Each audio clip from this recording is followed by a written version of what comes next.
ఫ్రెంచి పాలనలో ఉన్న పుదుచ్చేరి, కారైకాల్, మహాయానం ప్రాంతాలు 1962 ఆగస్టు 16న భారతదేశంలో విలీనమైన సందర్భాన్ని పురస్కరించుకుని చట్టబద్ధ విలీన దినోత్సవాన్ని శుక్రవారం యానంలో నిర్వహించారు. స్థానిక గాంధీ పార్కులో అమరవీరుల స్తూపం వద్ద పరిపాలనాధికారి Muniswamy AC Rajasekharan, municipal commissioner Kandavalli Ramakrishna, CI Shanmugam, SI Muruganandam, Polisetti Adinarayana, Adibabu, Shankar, Gootam Rambabu తదితరులు పుష్పగుచ్చాలు ఉంచారు.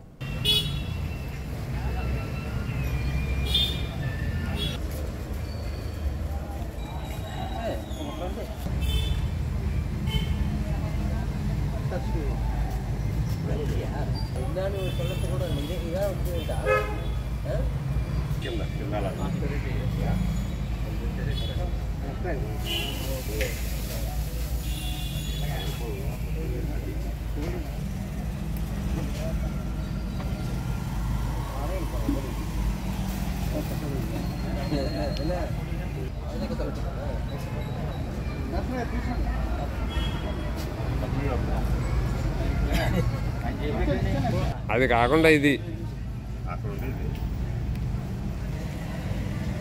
ఫోటోలో పడ్డారంటే పెయింటింగ్ చేస్తాను ఇంగ్లీష్ అంత డబ్బులు ఏం చేస్తావు సార్. అందరికీ నమస్కారం. ఈరోజు మనం డిజిటల్ ట్రాన్స్ఫర్ డే జరుపుకుంటున్నాం. తెలుగులో దీన్ని అధికార బదలాయింపు దినోత్సవం అంటారు. అధికారాలని ఫ్రెంచ్ కాలనీ నుంచి భారత ప్రభుత్వంలోకి బదలాయించడం జరిగింది.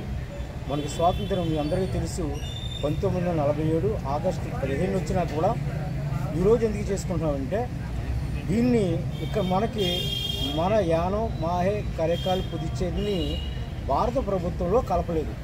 ఫ్రెంచ్ వారి ఆధీనంలోనే ఉన్నాయి. ఈ ఫ్రెంచ్ వారి ఆధీనంలో ఉన్నటువంటి ఈ 4 ప్రాంతాలని భారత ప్రభుత్వంలో కలపమని 16 నుంచి అడిగినా కూడా మనకి ఏ రకమైనటువంటి చర్యలు దీని మీద తీసుకోలేదు. ఈ విధంగా 1947 నుంచి 1952 వరకు కూడా ఇలా జరుగుతున్న చర్చలు. 50 ఏళ్ళ వాళ్ళు ఏమన్నారంటే దీన్ని ఖచ్చితంగా మీ 4 ప్రాంతాలని ఫ్రెంచ్ గవర్నమెంట్ నుంచి భారత ప్రభుత్వంలో కలుపుతారని మాట ఇచ్చారు తప్ప ఏ విధమైన పేపర్లో కూడా అఫీషియల్గా అనౌన్స్ చేయలేదు. ఆ తర్వాత మళ్ళీ ఉద్యమాలు జరిగినాయి.